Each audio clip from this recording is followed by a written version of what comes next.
سلام زخبركم تعزبتي أهل تي في انترتينمنت كم يدخلوا لو دما أزيات أمي تبلكوا زعبا أكتيف أون باسيف تايل تصفيح لكم مزيال خو سلذي سلام مكتال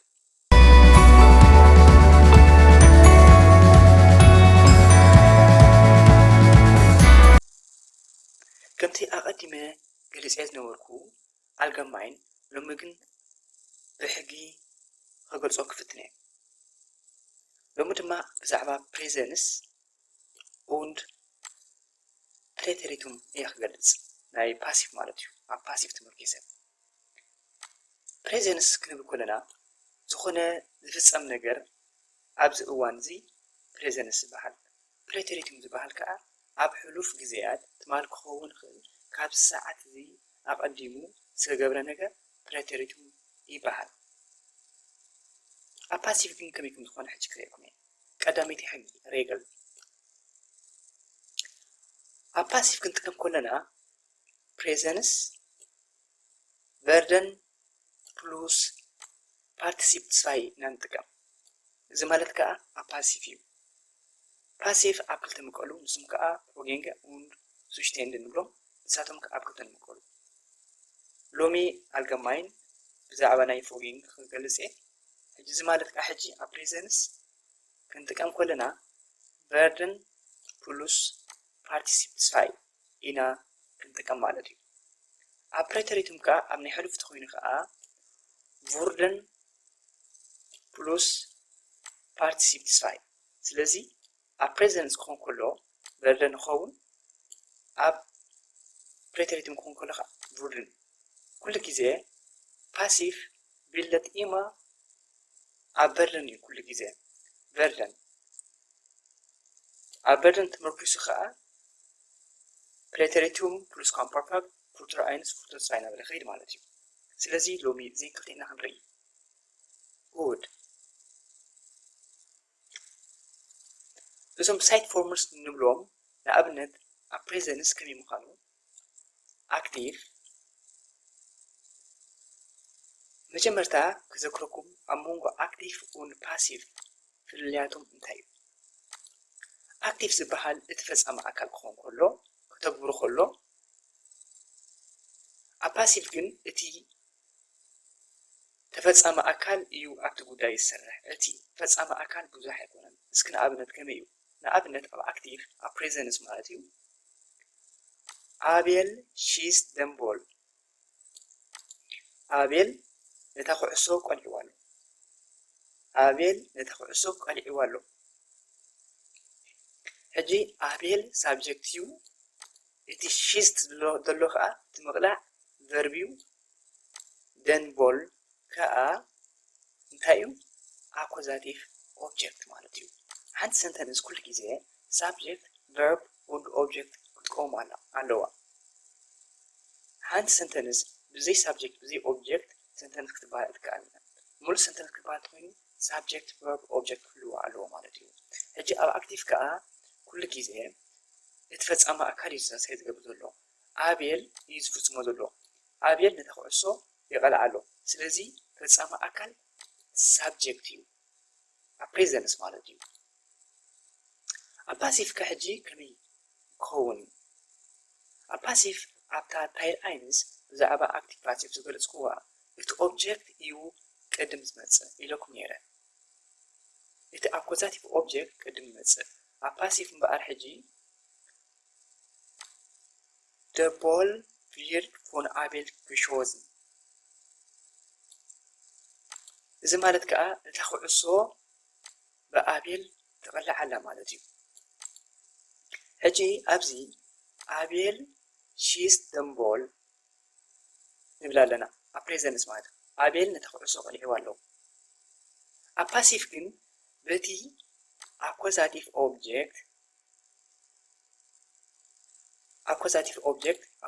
ኦብጀክት ማለት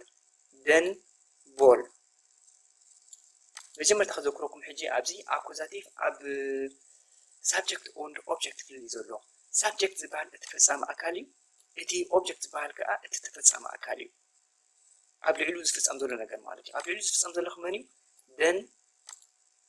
ደን ቦል እያ ስለዚ Abel schießt den Ball. Abel نتخلص عليه والله. Passive بقى كم حكي. إتي accusative object after مجمرة sentence متصل. إتي subject أقداسي كونه ولا أنتو قد فنايم. إتي verb كأ تيخون participle سايخون مالتيو. لك خمسة مالتيو. إتا passive a present verden plus participle سايخون مالتيو. هجي أبزين تيلو له مجمرة تيمزي له. إتي accusative object der Ball نبرنا. Der Ball wird von Abel geschossen. إذا خو عصوب أبل تقالي حمل أبلان لهم مالتي. أبقاليت أبنت أبريتريتم مسكندرين. بريتريتم بقار حلوف ناي بريزنسيو. أبل شوز دمبول. أبل إذا خو عصوب قالي عوانيرو. أقدمي قالي عوان حجي كونن. بريزنس كله أبل شيز دمبول. نحلله أبل حجي نتخو عصوب قالي عوان. أبزكن أبل شوز دمبول. أبل نتاخو عصو أقدمو قلعوا وي قلعوا نيرو أبل قلعوا نتاخو عصو قلعوا نيرو مالتيو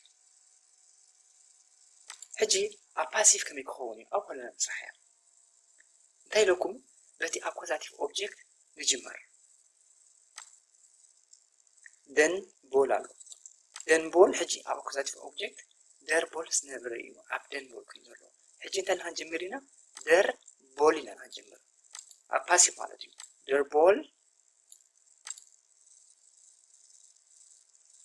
der Ball wurde زحجناي ناي Präteritum wurde plus Partizip 2 مالتي der Ball wurde von Abel geschossen اتاخو عصو بأبل تقلع حجي أبزي أباسيف إتي subject أقداس يكون انتا إذا قدس إتي accusative object يزقدس ስለዚህ إذا قدس سرحة لنا كل جزء إتي accusative object ناي active بوئنا نسرح مالتي أوكي كلا أبنى تحجون على تنابزي Abel backt für seine Frau einen Kuchen active አለው active ከምዘሎ بخمين نفلت لجي ما تاخد ترجم عينا Abel backt مالت باكن مالت كمزي مسنكات مالتي Abel backt für seine Frau einen Kuchen ቅጫ ሰንኩቱ ንብሎ Abel ንሰበይቱ ቅጫ ሰንኩትላ ኩኹን ሕጂ ባሻና ንብሎ ትግርኛ ንጹር ይኸኩን ቅጫ ክኸውን ይኽእል እዩ Abel backt für seine Frau einen Kuchen active አሎ ስለምታይ active አሎ እቲ subject ይሰርሕ ዘሎ ኣብቲ sentence subject ይሰርሕ እንተልዩ active ንብሎ ማለት ምክንያቱ Abel እዩ ነቲ ንሰበይቱ ቅጫ ሰንክተላ ዘሎ ሕጂ active አሎ ማለት እዩ እቲ subject ይሰርሕ ዘሎ ኣብ passive ከዓ እንታይ ኢልኩም ይርአተዎ በቲ accusative object ጅምር einen Kuchen accusative object እዩ Abel backt für seine Frau einen Kuchen Abel subject እዩ backt ከዓ እቲ verb እዩ für seine Frau እቲ ፈጻሚ ኣካል ንመን እዩ ዝፍጽም ዘሎ ንሰበይቲ እዩ einen Kuchen ከዓ einen Kuchen እቲ accusative object ንብሎ ሕጂ ኣብ passive እንታይ ንጅምር እቲ accusative object ነምጽኦ ኣብ ቀዳማይ ከም subject ኮይኑ የገልግል እቲ verb ከዓ participle 2 ጌርና ንሰርሖ ማለት እዩ እዚኣ ማለት ከዓ einen Kuchen article Kuchen ተትወስድ der Kuchen ንብል der Kuchen wird von Klaus für seine Frau gebacken እቲ ሕምባሻ ወዲ ጫነ ብሎ ብክላውስ ተሰንኪቱ ንሰበይቱ ሰንኪቱላ ማለት እዩ ንብል ኣለና Der Kuchen wird von Klaus Woinensaf für seine Frau gebacken. እቲ ቅጫ ብመን ተሰንኪቱ ብክላውስ ንሰበይቱ ማለት እዩ ፓሲቭ ኮይኑ ማለት እዩ ሕጂ ኣብ ኣክቲቭ ኣብ ፓሲቭ ክንጠንቀቕ ዘለና እቲ ኣክቲቭ ፍጻመ ኣካል እዩ እቲ ፓሲቭ ከዓ በተፈጻመ ኣካል እዩ ዝጅምር ማለት እዩ ኣብ ፕሬተሪቱም ከዓ ፕሬተሪቱም ማለት ናይ ሕሉፍ እዩ ኣቤል ቡክ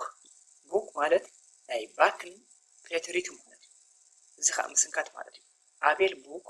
seine Frau für seine Frau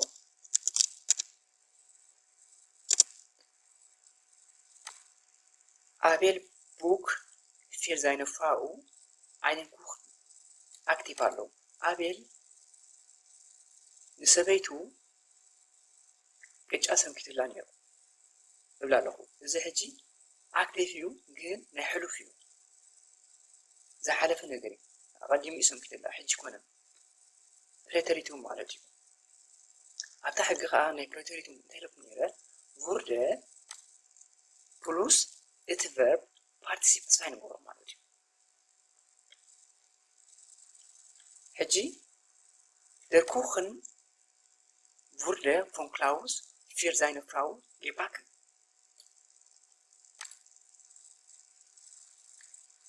እንታይ እዚ ዘለኹ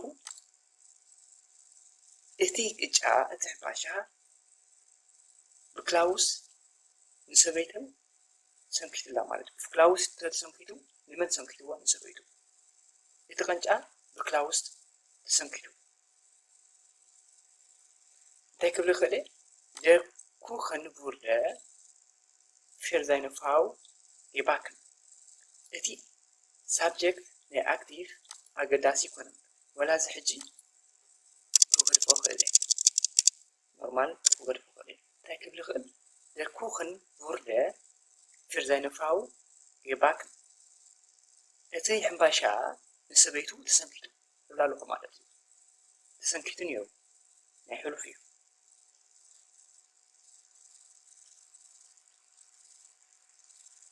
ሕጂ እምበኣር ኣብዚኣ እቶም ኣቃውማ ናይ ቨርደን ኣብ ፓሲቭ ከመይ ምዃኑ ከይልኩም እየ ፕሬዘንስ ፎን ቨርደን ፓርቲሲፕ ማለት እዩ ኣብ ፕሬዘንስ ከመይ ምዃኑ ቨርብ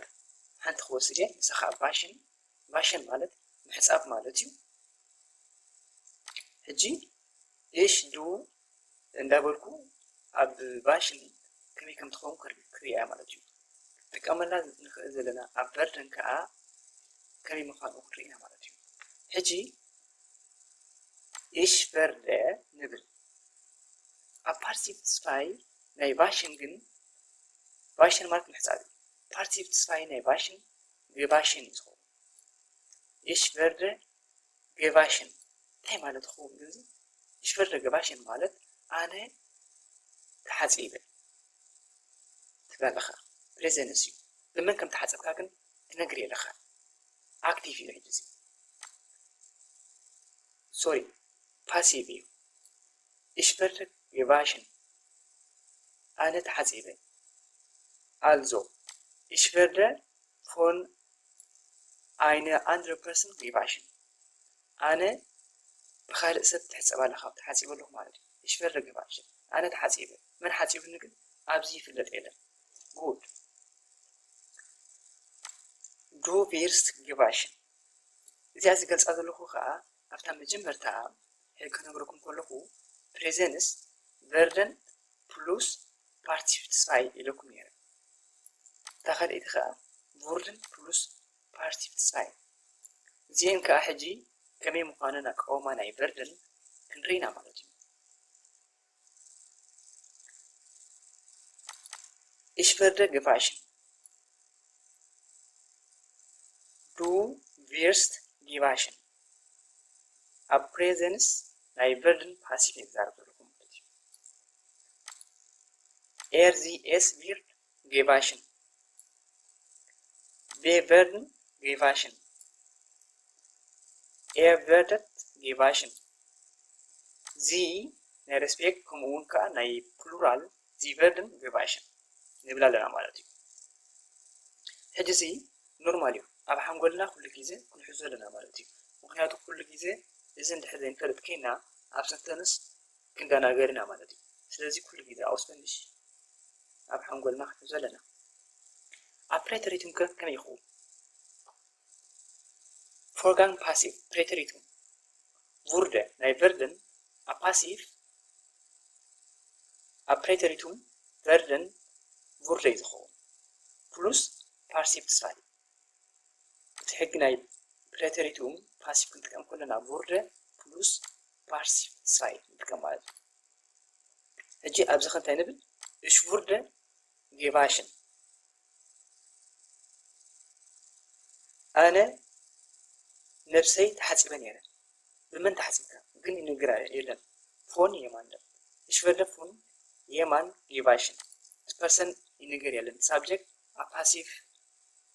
ትነገርካ እውን ኖርማል እዩ ማለት እዩ